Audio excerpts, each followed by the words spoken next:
যাকে আমরা প্রথমে ধরি উনি অফিসের সাথে সংশ্লিষ্টতা নেই, অফিসে চাকরি করেন, তবে উনি বললেন যে এই টাকা তো আমি একাই নিই না, অফিসেও দিতে হয়। সুতরাং ওনার কথা শুনে বোঝা গেল যে অফিসের সাথে তার একটা সংশ্লিষ্টতা আছে, অফিসের সাথে তার কারসাজি আছে এবং তাদের মাধ্যমে কাজগুলো করে। 36টি জেলাতেই বিআরটির বিরুদ্ধে অভিযান চলছে। তার একটা অংশ হিসেবে আমরা কুড়িগ্রাম বিআরটিতে অভিযান পরিচালনা করি।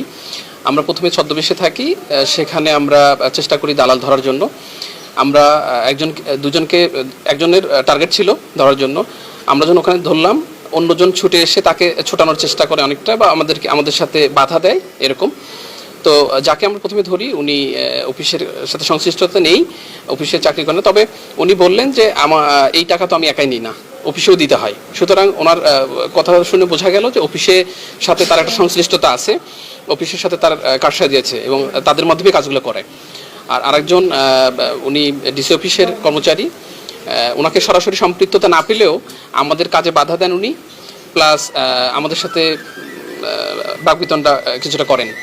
ওনাকে আমরা ওনার বিরুদ্ধে যেটা অ্যাকশন গ্রহণ করা হয় সেটা হচ্ছে যে আমরা ডিসি মহোদয়কে আমরা, উনি যেহেতু আনঅথরাইজড বাইরে ছিল ওই সময়টায় এবং আমাদের কাজে বাধা দেয়, এইটার বিরুদ্ধে উনি কি অ্যাকশন গ্রহণ করেন ডিসি মহোদয় সেটা আমাদেরকে জানাবে, অবহিত করবে।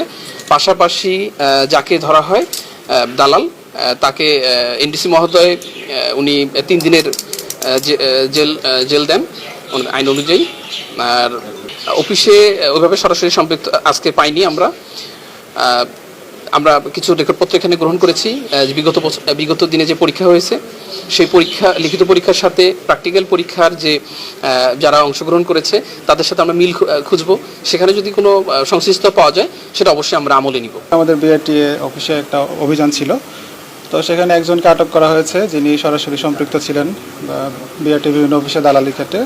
তো আমরা সেটা সরকারি আদেশ অমান্য করা, আপনারা জানেন দণ্ডবিধি 1860-এর 188 ধারা মোতাবেক আমরা তাকে 3 দিনের জেল দিয়েছি।